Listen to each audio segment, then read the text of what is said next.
You want to make sure that your family is taken care of. You're doing all the right things, and then you hear that dreaded word, denied. Nobody wants to hear that word, denied. Nobody wants to feel like, oh, there is nothing that I can do. Are you serious? So what happens if you get that word, if you hear that word, applying for a life insurance policy? Well, we're going to break down what your options are and a whole lot more on the latest Good Financial Sense podcast. This is episode number 80. Are you ready to show your money who's boss?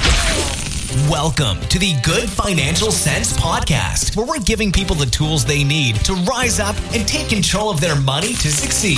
Here's your host, a certified financial planner and Iraqi combat veteran, Jeff Rose.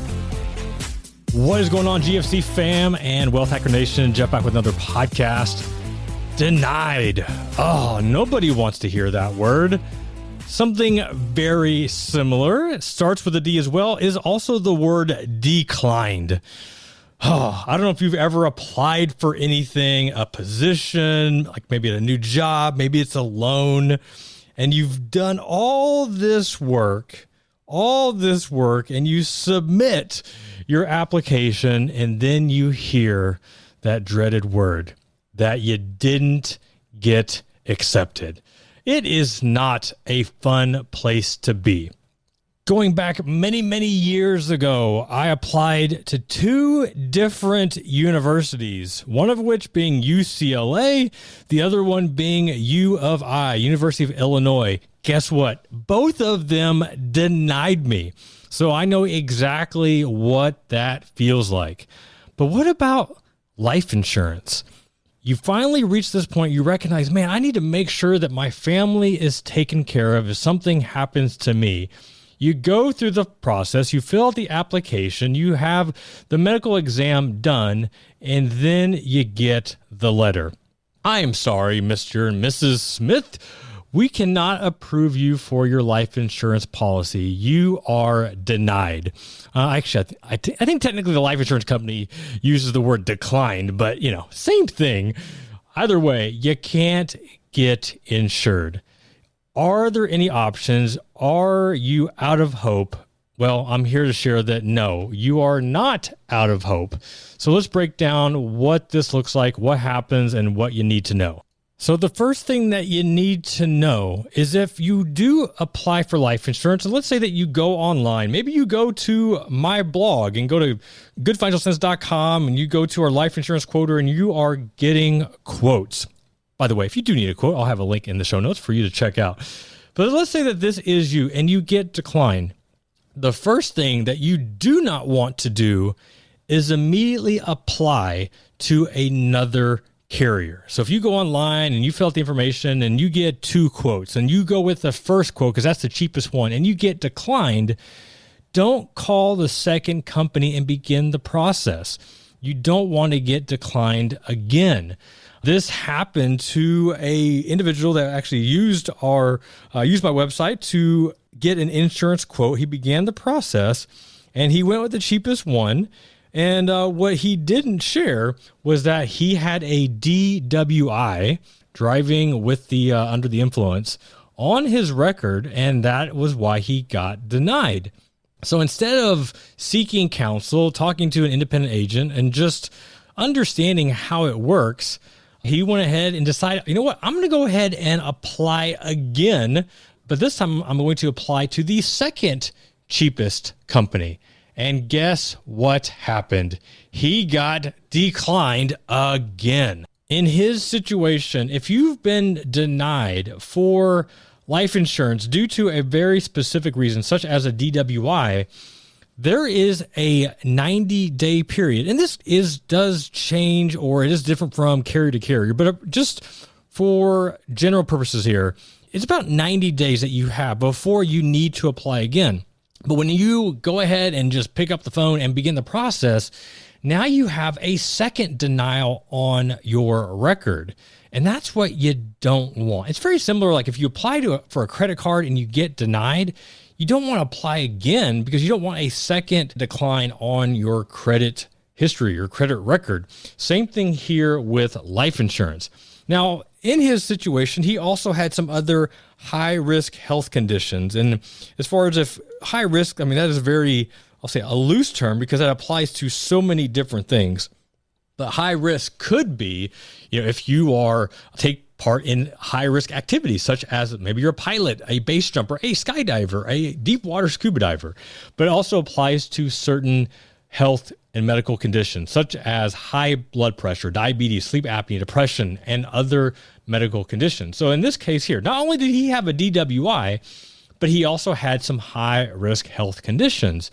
So what he didn't know, but I did, or I guess I and my back office did, we knew that there are certain carriers that are going to be more lenient and be willing to approve him for coverage. I mean, he may have to pay a little bit more, but if the end goal is to get coverage, then that is an option that you can look at.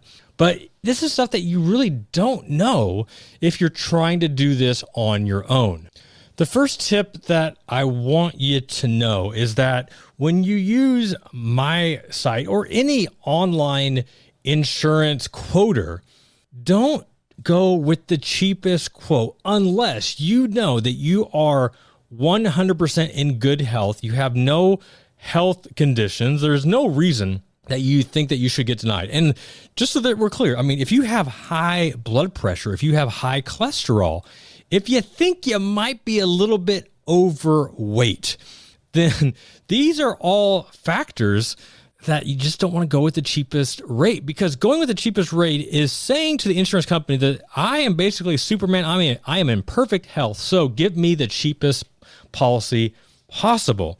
And I can't tell you how many people I talked to that was the policy that they wanted. I want that one that's only $20-some a month.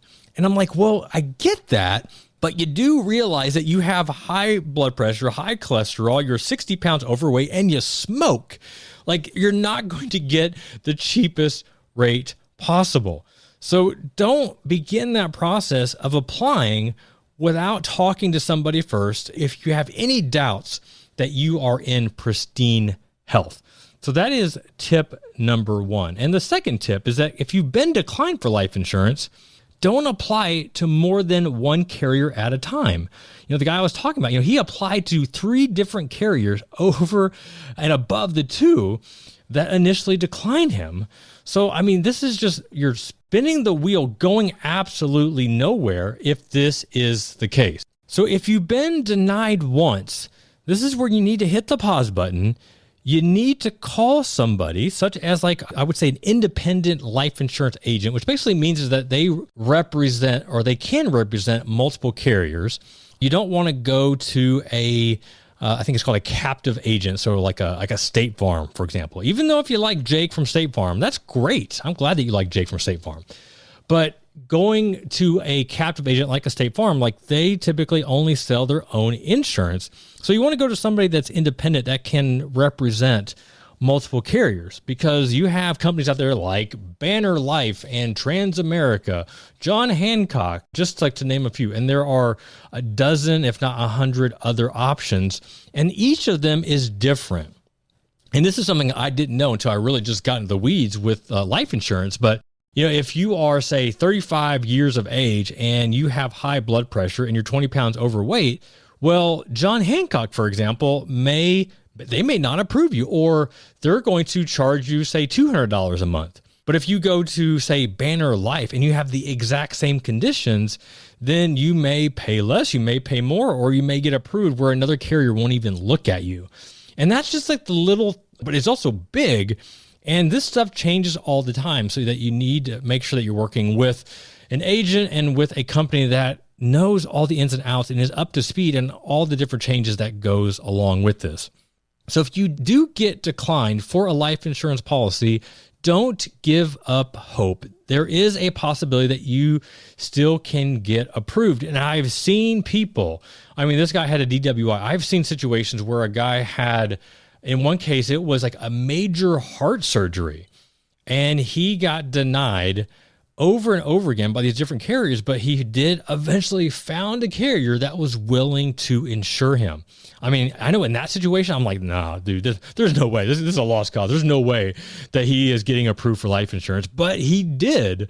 He did. And I'm grateful I had a back office that just picked up the phone and called a bunch of different carriers and was willing to basically vouch for this guy because he was doing all the right things. Yeah, sure. He had, a major heart surgery, but he was taking all the right medications. He was exercising, and he had all this documented to show whatever carrier that was willing at least to take a second look. And sure enough, we found a carrier that got him approved and got him the life insurance coverage that he needed. So don't give up if you get denied or declined once or even twice. You can eventually get approved. So if this is you and you need to find out if you can get coverage, once again, I'll have a link in the show notes that you can check out. It's just some different resources on getting the right life insurance coverage and also making sure that you get the most affordable policy possible. All right, y'all, hope you enjoyed this podcast. Until next time, this is Jeff Rose reminding you that it's your money, it's your life, and only you can make it awesome. Thanks for listening to the Good Financial Sense podcast, where we are giving people the encouragement they need to rise up and take control of their money. Join the Money Uprising movement at goodfinancialsense.com.